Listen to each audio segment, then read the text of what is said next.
ఆ ఒక్క వాసవియే సరస్వతి అయి చదువునిస్తుంది, లక్ష్మి అయి ఐశ్వర్యం ఇస్తుంది, పార్వతి అయి శక్తినిస్తుందని చెప్పడం వాసవి. కాబట్టి ఆమె ఇంద్రశబ్దం చేత వేదపరమైన ఇంద్రశబ్దంలో పరబ్రహ్మ మహిషి, ముగ్గురమ్మల మూలపుటమ్మ ఆమె. కాదంటారా? ఇంకొంచెం కిందకు వస్తానంటారా? వాసవుడు అంటే ఇంద్రుడు, ఇంద్రశక్తి అంటే ఇంద్రాణి. ఇంద్రాణి అన్న మాటకు అర్థం ఏంటంటే స్వర్గలక్ష్మి.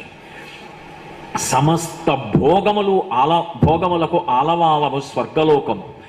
ఇంద్రుని యొక్క శక్తి ఏదో ఆమెయే ఇంద్రాణి. కాబట్టి ఇంద్రశక్తిగా పిలవబడేటటువంటి తల్లి. కాదంటారా? ఈ ఇంద్రియములకన్నిటికీ కూడా శక్తి అయినటువంటి రూపం ఎవరుందో ఆమెయే వాసవి. మీరు ఎన్ని రకాలుగా చెప్పండి, ఆమె ఎవరు అంటే ఆదిశక్తి, ఆమెయే పరదేవత. ఒకప్పుడు సీతగా వచ్చింది, ఒకప్పుడు